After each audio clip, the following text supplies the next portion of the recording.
You know what it is? It's a Monday night. That means it's time for the Urban Conservative Podcast. Let's go. NASCAR. Do you like a Tribe Called Quest? Well, you gonna love the Urban Conservative.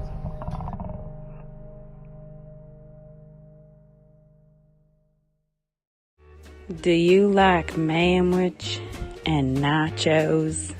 Well, then you'd love the Urban Conservative.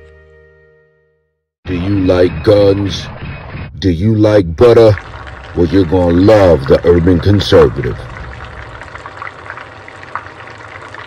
Yo, what's good, son? You like pit bulls, say? You like solving Sudoku puzzles? Then you gonna love the Urban Conservative.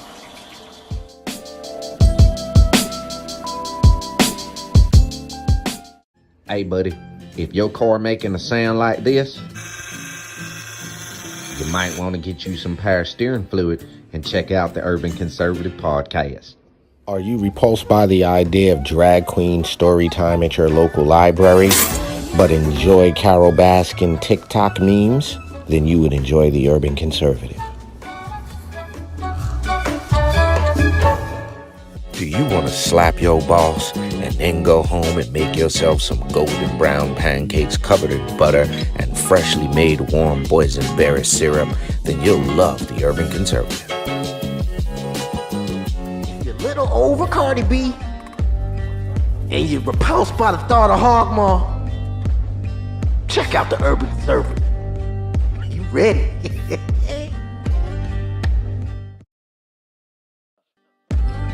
If you think the earth is flat and always on that weird side of YouTube, check out the Urban Conservative. They'll set you straight.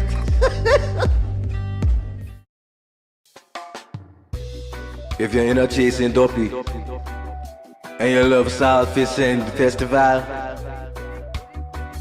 check out the Urban Conservative.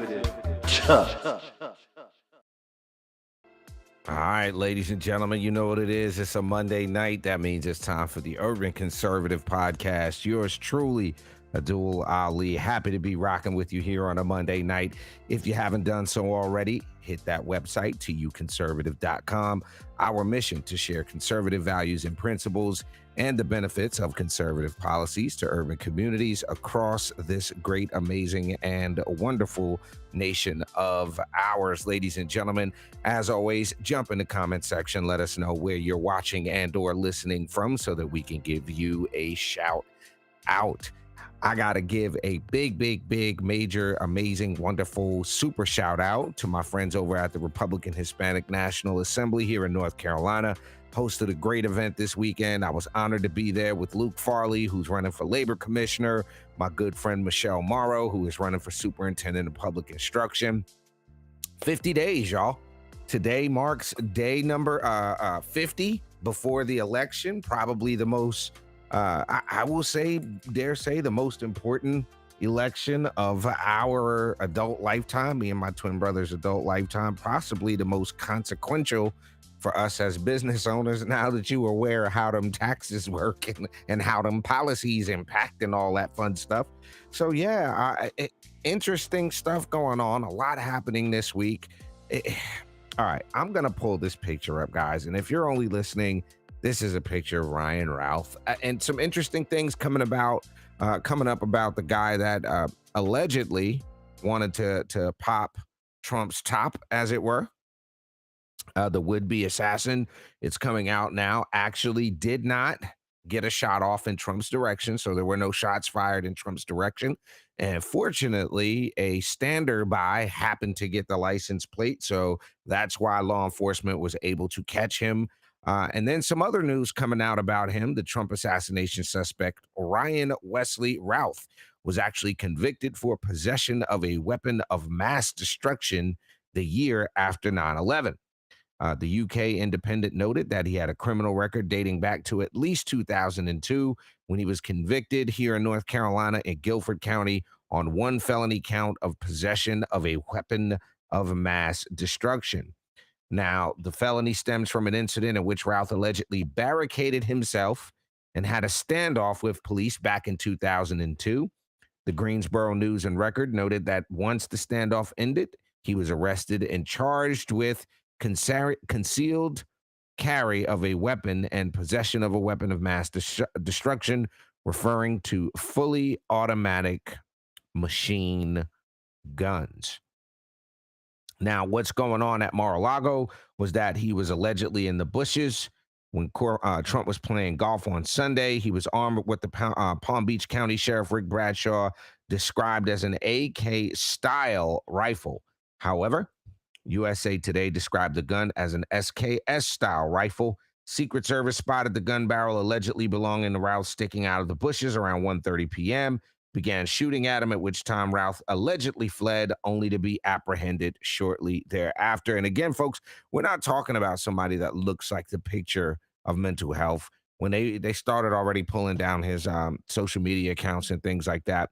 But what you have to take into consideration is people are really becoming more and more radicalized.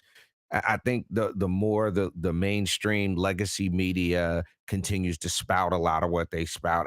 And look, let's just be honest, there's a lot of that on both sides of the aisle.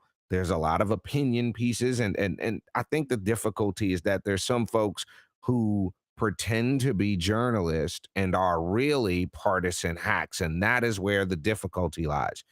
You look at the job of the debate, you look at what happened post the debate, things that are happening over on MSNBC and ABC, and it becomes apparent to anybody with eyes what's happening. Now, I think the danger in this is as this fear and this hate is stoked by the mainstream media, I fear that things like this will continue to happen.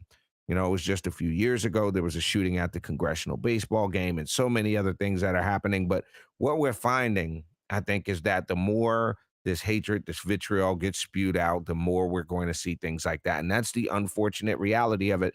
I'd asked my twin brother earlier, I was like, bro, do you think we're going to be alive to see a former president or a current president assassinated?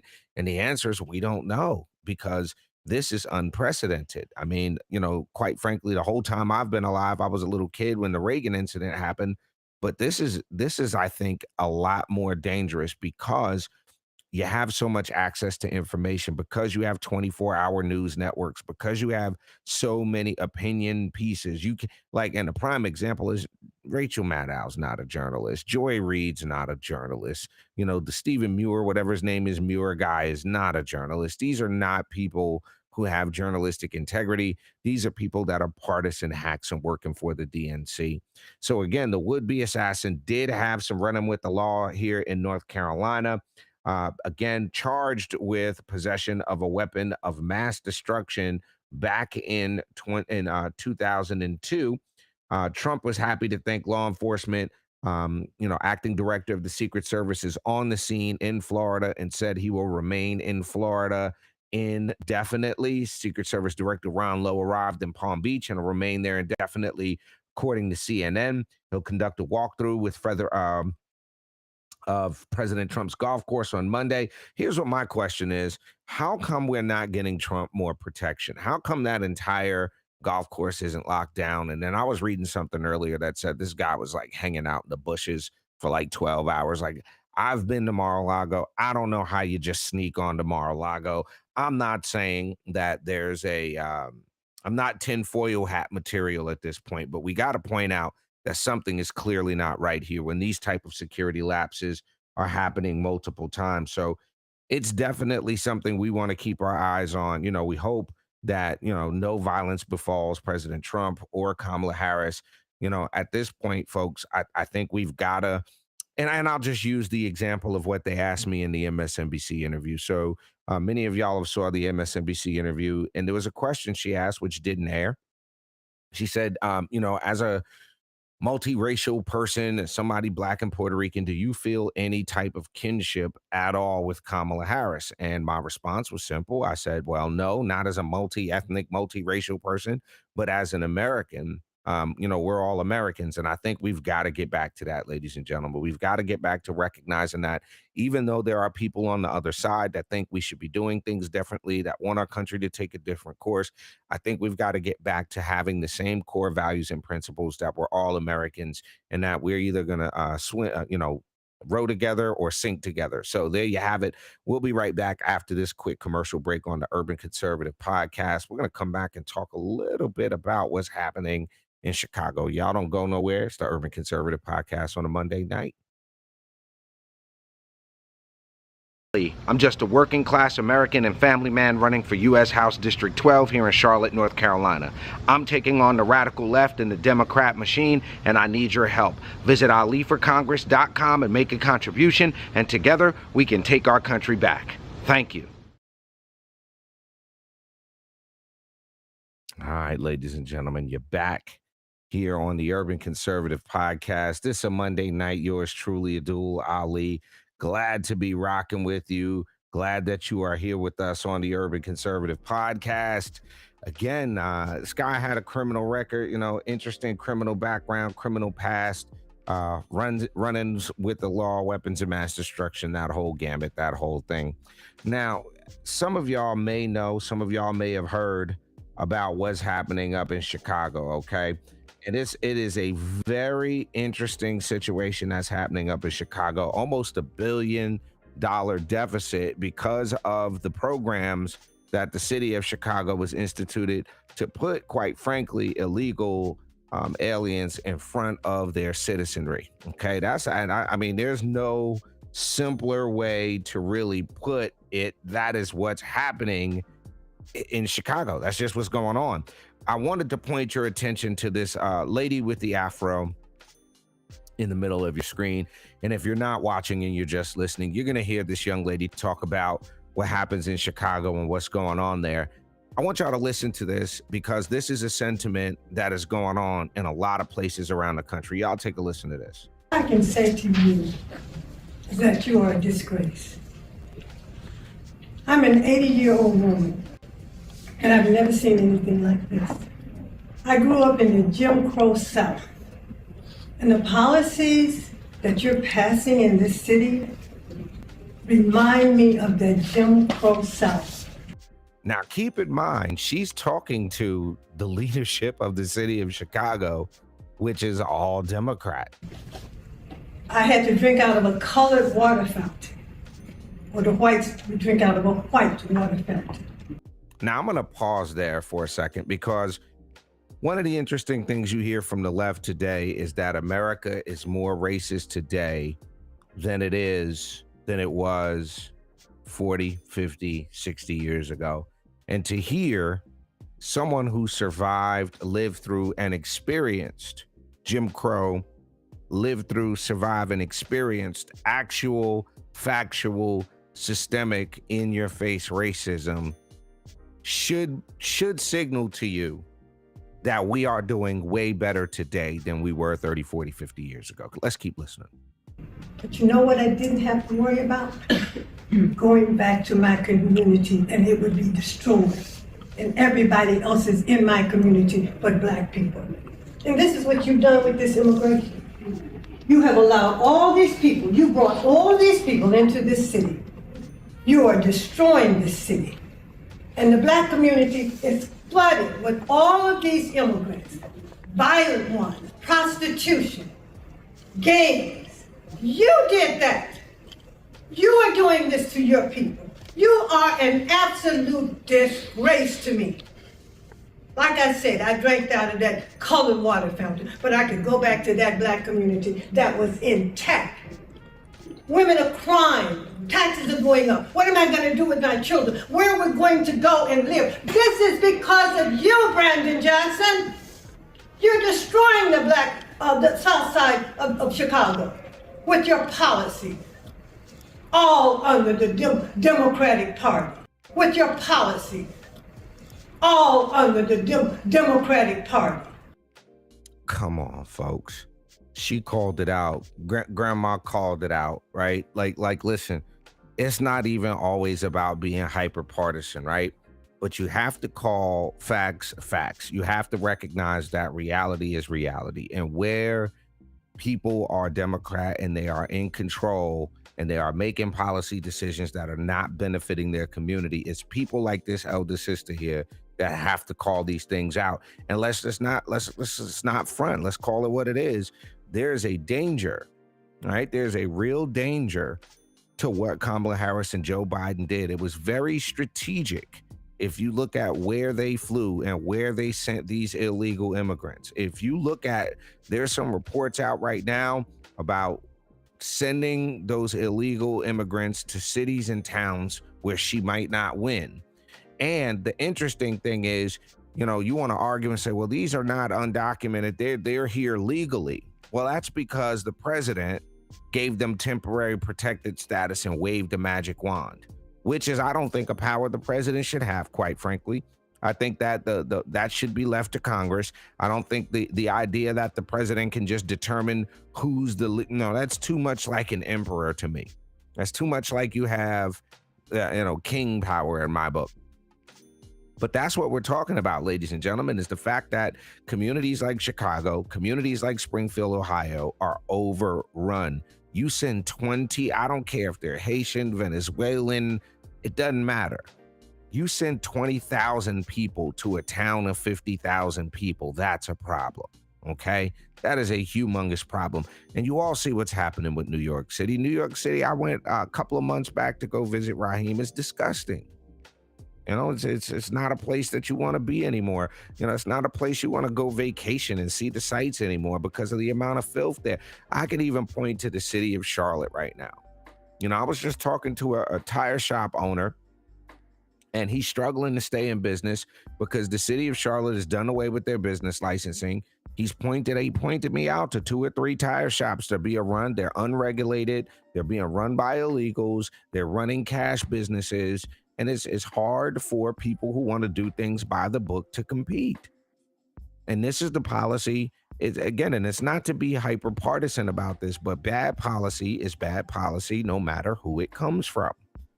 So this is the situation you have in Chicago right now. You have Brandon Johnson, you have the city council, the aldermen there. And the interesting thing, we talked about this earlier, is that these are people making hundreds of thousands of dollars a year. Yeah, an alderman in Chicago makes almost as much money as a congressperson. Congress makes 174. Some of these people are making $150,000, $160,000 a year to be a city alderman. And I asked the question, why not give up your salary if you really cared about the people? Like Trump gave up his salary to be president. He didn't take the $420,000. He gave that money away. Who does that? Right? That's the question. Who does that? And are we going to continue to let people count on our votes? I'll say this before we jump off, right? I did an interview, question and answer session with the Black Political Caucus the other night. And one of the interesting questions was, why does the endorsement of the Black Political Caucus matter to you? And one of the things I pointed out is I was very upfront. I said, look, I know there's slim to no chance of you all endorsing a Republican, because this typically falls along party lines. Let's just keep it real. But the fact of the matter is, a Black political caucus endorsing a Black Republican would show the Democrats that they need to earn your vote, that your vote is just not to be taken for granted. So I don't know if I'll get the endorsement. I'm not counting on it. But there is an apparatus in this country within the Democrat Party and within the Black community that is definitely not interested in change. They're definitely not interested in doing the rigorous work of identifying candidates that are going to have their best interest in mind. And I think that, let's be honest, there's a generation above us that let us down. And it's that same generation, because they've got the house, because they've got the car, because they were allowed to get the job, because they're allowed to go to the baseball game, because they're allowed to buy a house in a certain community. They feel like they made it. They feel like there's nothing else to do. We got us here. Now y'all got to fend for yourself. But you got to remember, like that lady said, like Grandma just said on the video, bad policy is destroying our communities. Yeah, there's a moral and ethical front. Yeah, there's individual accountability for decisions, but there's also policy that exacerbates the problem. And that's, ladies and gentlemen, are what we are fighting against here at the Urban Conservative. So there you have it, man. The fact of the matter is, we've got to make sure we show up to vote. I'm not going to tell you who to vote for. I'm saying I'm voting. You know who we know who we voting for. You already know what that's about. But make sure you're with us live and direct tomorrow morning, each and every Monday through Friday, right here on the Urban Conservative for top of the morning. Best 30-minute morning show on the interwebs. Got to give a big shout out to my twin brother, Raheem Architect Soto, who is man down with the bug, the Wuhan virus he's got. Man down right now. But ladies and gentlemen, you've been rocking here on the Urban Conservative with yours truly, Abdul Ali. I want to thank each and every one of y'all for rocking out with the podcast. Make sure that you hit the subscribe button so you know when we go live, drop new content. If you're on YouTube, hit that notification bell so that way you'll know when we go live right here on the Urban Conservative. Again, for my twin brother, Raheem Architect Soto, I'm Abdul Ali. Peace and love, y'all. Conservative is brought to you by the Queen City Insurance Group. If you need help with Medicare or life insurance, call Kimberly Marshall at 704-559-9279. The Queen City Insurance Group, treating you like royalty.